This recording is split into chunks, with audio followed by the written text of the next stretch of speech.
আসসালামু আলাইকুম। আমি নবম দশম শ্রেণীর 2.2 এর 12 নং প্রশ্নের সমস্যার সমাধান করব। এখানে দেওয়া আছে f of x সমান x to the power 4 plus 5 into x minus 3। অর্থাৎ এখানে f of -1 এর বা ফাংশন -1 এর মানটা নির্ণয় করতে বলছে। তো x এর এখানে -1, যেখানে যেখানে x আছে ওইখানে এখানে আমরা ইউজ করব -1। অর্থাৎ x এর জায়গায় ব্যবহার করব -1, তার পাওয়ার আছে 4, দিব এখানে 4 প্লাস 5 ইনটু x এর জায়গায় দিব -1 -3। অর্থাৎ মাইনাসের পাওয়ার যদি জোড় সংখ্যা হয় তাহলে সেই ক্ষেত্রে মাইনাসটা হয়ে যাবে প্লাস। আবার 1 কে 4 বার না যতবারই তুমি গুণ করো সেই ক্ষেত্রে তোমার 1ই থাকবে, অর্থাৎ এখানে 1 প্লাস 5 এবং -1 গুণ। আমরা জানি কোনো কিছুর সাথে যখন কোনো সংখ্যার সাথে সংখ্যা গুণ করতে হয় তখন সর্বপ্রথম চিহ্নের সাথে চিহ্নের গুণ করতে হয়, মানে প্লাসে মাইনাসে মাইনাস, এরপরে সংখ্যার সাথে সংখ্যার গুণ, 5 অক্ষে 5, এর পরবর্তীতে -3। অর্থাৎ এখন আমরা কি করব, মাইনাসে মাইনাসে প্লাস করব। তো করব প্লাস, কিন্তু এখানে মাইনাস মানে 5 আর 3 প্লাস করলে হবে 8, এবং বড় যেটা তার আগে যে চিহ্ন সেই চিহ্নটা বসাবো। অর্থাৎ 5 এর আগে মাইনাস, এখানে বসাবো মাইনাস। এখন প্লাসে মাইনাসে মাইনাস, 1 এর আগে প্লাস, এটার আগে মাইনাস। আমরা প্লাসে মাইনাসে যেহেতু মাইনাস বলতেছি সেহেতু মাইনাস করব। 8 এর থেকে 1 মাইনাস করলে 7, এবং বড় যেটা তার আগে যে চিহ্ন আছে সেটা বসাবো। 1 এবং 8 এর মধ্যে 8 বড়, এবং 8 এর আগে যেহেতু মাইনাস চিহ্ন আছে তাই এখানে মাইনাস চিহ্ন বসাবো। অতএব আমাদের অ্যান্সার হবে -7। আশা করি সকলেই বুঝতে পেরেছ।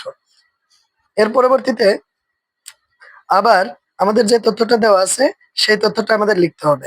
এখানে যে তথ্যটা দেওয়া আছে সেটা হলো f of x সমান x to the power 4 plus 5x minus 3।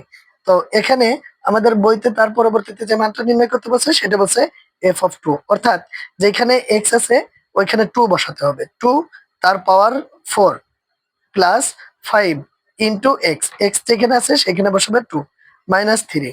অর্থাৎ 2 কে 4 বার গুণ, 2 দুগুণা 4, 4 দুগুণা 8, 8 দুগুণা 16। অর্থাৎ এখানে বসবে 16 প্লাস 5 দুগুণা 10 মাইনাস 3। এখন আমরা 16 আর 10 26, 26 থেকে 3 বাদ দিব, 26 থেকে 3 বাদ দিলে 23। আশা করি বুঝতে পেরেছো। এর পরবর্তীতে আমাদের আবার আরেকটা তথ্য বের করতে হবে। সেটা হচ্ছে যে তথ্যটা আগে দেওয়া আছে সেটা আগে আমরা বের করব। সেটা আগে দিব f of x সমান x to the power 4 plus 5x minus 3। এর পরবর্তীতে যে তথ্যটা দেওয়া আছে সেটা হচ্ছে f of 1/2। অর্থাৎ যেখানে যেখানে x আছে ওইখানে 1/2 বসাতে হবে। 1/2 তার পাওয়ার দিতে হবে 4 প্লাস 5 ইন্টু 1/2 মাইনাস 3। এখন 1 কে 4 বার যখন গুণ করবো তখন 1ই হবে।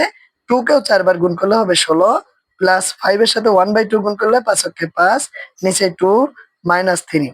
যেহেতু এটা ভগ্নাংশের যোগ বিয়োগ সেহেতু আমাদের হরগুলোর লসাগু করতে হবে। তাহলে আমরা এখানে বসে লসাগু করবো 16। এই 16 কে 16 দ্বারা ভাগ করব, ভাগ করলে হবে 1।